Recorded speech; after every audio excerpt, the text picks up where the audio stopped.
السلام علیکم ورحمۃ اللہ وبرکاتہ۔ بسم اللہ الرحمن الرحیم۔ اللہم صلی علی محمد عبدک ورسولک وصلی علی المؤمنین والمؤمنات والمسلمین والمسلمات۔ نرمی کو لازم کر لو۔ ہمارے پیارے مدنی آقا صلی اللہ علیہ وسلم نے ایک موقع پر حضرت عائشہ صدیقہ رضی اللہ تعالیٰ عنہا سے فرمایا، نرمی کو لازم کر لو اور سختی و فحش سے بچو۔ جس چیز میں نرمی ہوتی ہے اس کو زینت دیتی ہے، اور جس چیز سے جدا کر لی جاتی ہے اسے عیبدار کرتی ہے۔ مزید ایک حدیث پاک میں آیا ہے، جو نرمی سے محروم ہوا وہ خیر بھلائی سے محروم ہوا۔ ایک اور حدیث پاک میں ارشاد ہے، جس کو نرمی سے حصہ ملا اسے دنیا و آخرت کا خیر کا حصہ ملا، اور جو شخص نرمی کے حصے سے محروم ہوا وہ دنیا و آخرت کے خیر سے محروم ہوا۔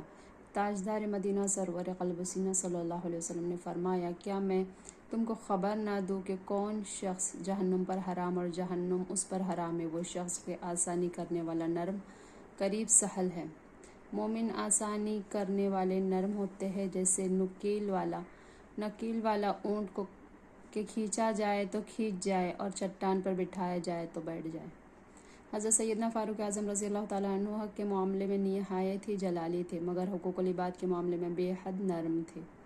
اس سلسلے میں بوستان سعدی رحمۃ اللہ تعالیٰ علیہ کی ایمان افروز حکایت پڑھی اور ایمان تازہ کیجیے۔ ایمان افروز حکایت حضرت شیخ مصلح الدین سید شرف الدین سعدی رحمۃ اللہ تعالیٰ علیہ اپنی کتاب بوستان سعدی میں فرماتے ہیں کہ روایت ہے، ایک فقیر مدینہ منورہ کی ایک مبارک گلی میں بیٹھا تھا۔ اتفاقاً امیر المومنین حضرت سیدنا عمر فاروق رضی اللہ تعالیٰ عنہ اس طرف گزرے اور بے توجہی میں فقیر کے پاؤں میں پاؤ پڑ گیا۔ فقیر ناراض ہو کر چلایا، اے شخص، کیا تو اندھا ہے؟ حضرت امیر المومنین رضی اللہ تعالیٰ عنہ نے کمال مہربانی سے جواب دیا، بھائی، اندھا تو نہیں ہوں، لیکن مجھ سے قصور ضرور ہوا ہے، برائے مہربانی مجھے معاف کر دو۔ یہ حکایت بیان کرتے ہوئے حضرت شیخ سعدی رحمۃ اللہ تعالیٰ علیہ فرماتے ہیں، سبحان اللہ، بزرگوں کا اخلاق کس قدر پاکیزہ تھا، مقابل کوئی کمزور ہوتا تو اس کے لہجے میں نرمی آ جاتی تھی۔ سچ ہے کہ ہر بلند مرتبہ شخص منکسر المزاج اور دوسروں کی دل جوئی کرنے والا ہوتا ہے۔ اس کی مثال تو اس درخت کی سی ہے جس پر جتنے زیادہ پھل آتے ہیں اس کی شاخیں اسی قدر جھک جاتی ہے۔ جو خوش نصیب کمزوروں کے ساتھ نرمی اور مروت کا برتاؤ کرتے ہیں وہ قیامت کے دن شاداں و فرحاں ہوں گے، لیکن مغروروں کو شرمندگی کے سوا کچھ ہاتھ نہ آئے گا۔ پیارے اسلامی بھائی اور بہنوں، انسان طاقتور ہو، با اختیار ہو اور پھر کسی کمزور کی جھڑکی سہ لے، یعنی تو کمال درجے کا حسن اخلاق ہے، اور اسی لیے اس نیکی کا بہت زیادہ اجر ہے۔ اس حکایت سے ہمیں حضرت سعدی رحمۃ اللہ تعالیٰ علیہ نے حضرت عمر رضی اللہ تعالیٰ عنہ کی بردباری اور تحمل کی عظمت ظاہر کرنے کے ساتھ ساتھ ان کی عظمت کی طرف بھی اشارہ کیا ہے کہ بات حضرت عمر رضی اللہ تعالیٰ عنہ کے تمام سیرت نگاروں نے تسلیم کی ہے کہ آپ رضی اللہ تعالیٰ عنہ کی طبیعت جلالی تھی۔ اسلام قبول کرنے سے پہلے آپ رضی اللہ تعالیٰ عنہ کسی کی معمولی سی بات بھی برداشت نہ کرتے تھے، لیکن اسلام قبول کرنے کے بعد طبیعت کی سختی میں نرمی اور خلیفہ بننے کے بعد نرمی یا حلیمی میں بدل گئی، جس کی جھلک اس حکایت میں نظر آتی ہے۔ ایک حدیث پاک میں آتا ہے، ایمان میں زیادہ کامل وہ ہے جن کے اخلاق اچھے ہو۔ ایک اور حدیث پاک میں ہے، مومن دھوکہ کھا جانے والا ہوتا ہے لیکن اپنے کرم کی وجہ سے دھوکہ کھا جاتا ہے، نہ کہ بے عقلی سے، اور فاجر دھوکہ دینے والا لئیم یعنی بد خلق ہوتا ہے۔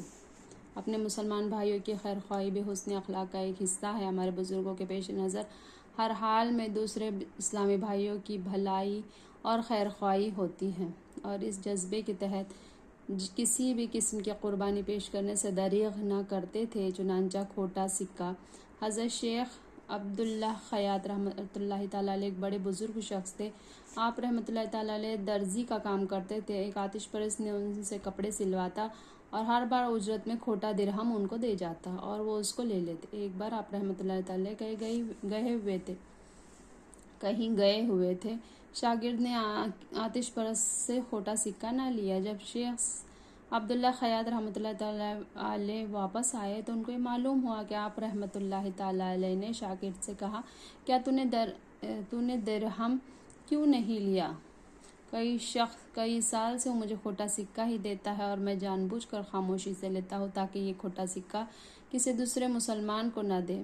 سبحان اللہ، کیا حسن اخلاق ہے! ہم تو ایسا سوچ بھی نہیں سکتے۔ ہمارے اسلاف تو مسلمانوں کو نقصان سے بچانے کی خاطر اپنی مالی نقصان بھی برداشت کر لیتے تھے، اور آج ہم اپنے بھائیوں کو لوٹنے میں مصروف ہیں۔ اسی لیے آج تباہی اور بربادی ہمارا مقدر بن چکی ہے۔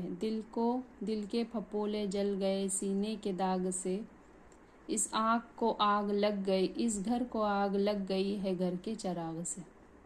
فاروق اعظم رضی اللہ تعالیٰ عنہ نے فرمایا، امیر المومنین سیدنا حضرت عمر بن خطاب رضی اللہ تعالیٰ عنہ فرماتے ہیں، اگر انسان میں 9 حصہ اخلاق حسنہ ہو مگر ایک حصہ بد اخلاقی ہو تو ایک برا حصہ 9 پر غالب آ جائے گا، پس زبان کی لغزشوں سے بچو۔ بد اخلاقی کا نتیجہ حضرت بشر بن عمر رحمۃ اللہ تعالیٰ علیہ فرماتے ہیں کہ بد اخلاقی کا نتیجہ قطع تعلق کے سوا کچھ نہیں۔ بد اخلاقی یعنی ٹوٹا ہوا برتن۔ حضرت وہب بن منبع رحمۃ اللہ تعالیٰ علیہ فرماتے ہیں کہ خلق بد کی مثال مٹی کے ٹوٹے ہوئے برتن کی سی ہے، نہ اس سے کوئی فائدہ اٹھایا جا سکتا اور نہ ہی وہ پھر مٹی بن سکتا ہے۔ با اخلاق اسلام بہن بھائی کس قدر خوش نصیب ہوتے ہیں کہ اگر وہ نوافل شب میں کوتاہی بھی کرے، نفلی روزے بھی نہ رکھ پائے، لیکن حسن اخلاق کی بدولت انہیں سارا ثواب بغیر محنت کے ہاتھ آ جاتا ہے۔ حسن اخلاق کی فضیلت۔ حضرت سیدتنا عائشہ صدیقہ رضی اللہ تعالیٰ عنہ نے کہا کہ میں نے تاجدار مدینہ صلی اللہ علیہ وسلم کو فرماتے ہوئے سنا ہے کہ مومن اپنے اچھے اخلاق کی بدولت اس مسلمان کے مرتبے کو پالے گا جو رات بھر نماز میں کھڑا ہو رہتا ہے اور دن بھر روزدار ہو رہتا ہو۔ ہر وقت خوف خدا پیش نظر رکھو، اگر بتقاضائے بشریت کوئی گناہ سرزد بھی ہو جائے تو اس کے فوراً بعد کوئی نہ کوئی نیکی کر لو، اس کی برکت سے انشاءاللہ عزوجل وہ گناہ زائل ہو جائیں گا۔ اور دامن اخلاق تو کسی حال میں بھی نہ چھوڑو۔ چنانچہ 3 نصیحتیں ہیں۔ حضرت ابو ذر غفاری رضی اللہ تعالیٰ عنہ نے کہا کہ سرکاری عالی وقار دو جہاں کے تاجدار صلی اللہ علیہ وسلم نے نصیحت کرتے ہوئے فرمایا کہ مجھ سے فرمایا، نمبر 1 تم جہاں بھی رہو خدا سے ڈرتے رہو، اور نمبر 2 اور ہر بدی کے بعد کوئی نیکی کر لو تو یہ نیکی اس بدی کو مٹا دیں گی۔ نمبر 3 اور تم لوگوں کے ساتھ اچھے اخلاق سے ملو۔ ہمارے مدنی سرکار صلی اللہ علیہ وسلم کو سب سے زیادہ پیار کس پر ہے؟ کیا مالدار پر، عیالدار پر، چالاک و ہوشیار پر، صاحب اقتدار پر، کس قوم کے امیر و سردار پر؟ اس کا جواب حدیث ذیل میں پڑھیے۔ محبوب خدا صلی اللہ علیہ وسلم کا محبوب، خدا کا محبوب حضرت سیدنا عبداللہ ابن عمر رضی اللہ تعالیٰ عنہ کہتے ہیں کہ تاجدار مدینہ صلی اللہ علیہ وسلم نے فرمایا، کیا تم لوگوں کو خبر نہ دے دوں کہ قیامت کے دن سب سے زیادہ میرا محبوب اور سب سے زیادہ میرا مقرب کون ہوگا؟ یہ کہنے کے بعد ارشاد فرمایا، وہ کہ تم لوگوں میں جس کا اخلاق سب سے زیادہ اچھا ہوگا، اللہ کا محبوب بنے جو تمہیں چاہے، اس کا تو بیان ہی نہیں، کچھ جو تم جسے چاہو، کوئی تمہیں دے یا نہ دے، تم دیے جاؤ، ظالم کو معاف کر دو، اور جو تم سے کترائے دور بھاگے، نفرت کرے، تم اس سے محبت سے ملو، انشاءاللہ عزوجل نفرت کی دیوار ہٹ جائیں گی۔ جنت میں داخلے کے 3 اسباب۔ حضرت ابو ہریرہ رضی اللہ تعالیٰ عنہ سے مروی ہے کہ 3 باتیں جس شخص میں ہوں گی، اللہ تعالیٰ قیامت کے دن اس کا حساب بہت آسان طریقے سے لیں گا اور اس پر اپنی رحمت سے جنت میں داخل فرمائیں گا۔ نمبر 1 جو تمہیں محروم کرے اسے عطا کرو، جو تم پر ظلم کرے اسے معاف کر دو، اور جو تم سے قطع تعلق کرے اس کو تم اس سے ملاپ کرو۔ کاش ہمارے اندر یہ جذبہ پیدا ہو جائے کہ ہم اپنی ذات اور اپنے نفس کی خاطر ناراض ہونا ہی چھوڑ دیں، جیسا کہ ہم بزرگوں کا جذبہ ہوتا تھا کہ ان پر کوئی کتنا ہی ظلم کرے، یہ حضرات ان ظالم پر بھی شفقت ہی فرماتے تھے۔ چنانچہ انوکھی حکایت حضرت سیدنا ابراہیم بن ادہم رحمۃ اللہ تعالیٰ علیہ ایک بار جنگل میں کہیں تشریف لے جا رہے تھے، ایک سپاہی کا وہاں سے گزر ہوا، اس نے آپ رحمۃ اللہ تعالیٰ علیہ سے سوال کیا، تم غلام ہو؟ آپ رحمۃ اللہ تعالیٰ نے فرمایا ہاں۔ اس نے کہا مجھے آبادی کا پتہ بتاؤ۔ آپ رحمۃ اللہ تعالیٰ نے قبرستان کی طرف اشارہ کر دیا۔ اس سپاہی کو اس پر بڑا غصہ آیا اور اس نے آپ صلی اللہ علیہ وسلم کے سر اقدس پر ڈنڈا دے مارا۔ سر مبارک سے خون بہنے لگا۔ سالم سپاہی نے صرف اس پر اکتفا نہ کی بلکہ آپ رحمۃ اللہ تعالیٰ علیہ کو پکڑ کر شہر میں لے آیا۔ لوگوں نے جب یہ ماجرا دیکھا تو سپاہی کی بڑی ملامت کی اور کہا، اے بے وقوف، یہ کیا ہے؟ ان کو تو نہیں جانتا؟ ارے نادان، یہ تو زمانے کے ولی حضرت سیدنا ابراہیم بن ادہم رضی رحمۃ اللہ تعالیٰ علیہ۔ یہ سن کر بے حد نادم ہوا اور فوراً اپنے گھوڑے سے اتر کر آپ کے قدموں میں گر پڑا۔ آپ رحمۃ اللہ علیہ کی قدم بوسی کی، پھر نہایت عاجزی کے ساتھ عرض گزار ہوا، علی جاں، اب میں آپ رحمۃ اللہ تعالیٰ علیہ کا غلام ہوں، اپنے غلام کی خطا معاف کر دیجیے اور یہ ارشاد فرمائیے کہ آپ رحمۃ اللہ علیہ نے مجھے یہ کیوں بتایا کہ میں غلام ہوں؟ آپ رحمۃ اللہ تعالیٰ نے فرمایا، میں نے اسی وجہ سے کہا تھا کہ میں اللہ تعالیٰ کا بندہ ہوں۔ سپاہی نے عرض کیا، میں بھی آبادی کے بارے میں دریافت کیا تھا، تو آپ رحمۃ اللہ تعالیٰ نے قبرستان کی طرف اشارہ کیوں کیا تھا؟ آپ رحمۃ اللہ تعالیٰ نے فرمایا، اس لیے کیا تھا کہ شہروں کی آبادی تو ایک دن ویران ہو جائیں گی، مگر اصل آبادی تو قبرستان ہی ہے، یعنی یہی سب کو آنا پڑتا ہے۔ سپاہی نے کہا، اچھا یہ بتائیے کہ میں نے ڈنڈے سے آپ رحمۃ اللہ تعالیٰ علیہ کے سر مبارک پھوڑ ڈالا، اس کے باوجود آپ کی زبان پر دعائیہ کلمات کیوں جاری تھے؟ آپ نے فرمایا، مجھے معلوم تھا دعا دینے میں 2 ثواب ہے، مجھے یہ بات پسند نہیں کہ تم سے مجھے نیکی اور ثواب حاصل ہو اور اس کے عوض مجھ سے تم کو ابدی بددعا حاصل ہو۔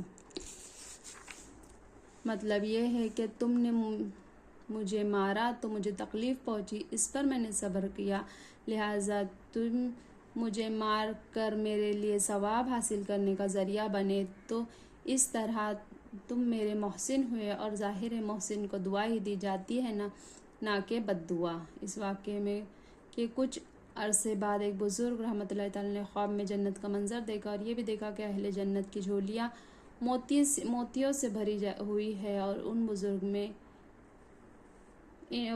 نے ان اہل جنت سے اس کی وجہ دریافت کی تو انہوں نے جواب دیا، ایک ناواقف شخص نے حضرت سیدنا ابراہیم بن ادہم رحمۃ اللہ تعالیٰ علیہ کی سر اقدس پھوڑ دیا تھا، جس پر اللہ تعالیٰ نے ہمیں یہ حکم دیا ہے کہ جب ابراہیم بن ادہم رحمۃ اللہ تعالیٰ نے جنت میں داخل ہو تو ان پر موتی نچھاور کیے جائے۔ اللہ اکبر، اللہ اکبر۔ یہ ہمارے بزرگوں کا حسن اخلاق اور جذبہ عفو درگزر۔ اللہ عز و جل ان بزرگوں کے صدقے ہمیں حسن اخلاق کی دولت حسن اخلاق و دولت درگزر نصیب فرمائے، آمین بجاہ النبی الامین صلی اللہ علیہ وسلم۔ سبحان اللہ و بحمدہ، سبحانک اللہم و بحمدک، اشہد ان لا الہ الا انت، نستغفرک و نتوب الیک۔ سبحان ربک رب العزۃ عما یصفون وسلام علی المرسلین والحمد للہ رب العالمین برحمتک یا ارحم الراحمین۔ جزاک اللہ خیرا کثیرا، آمین۔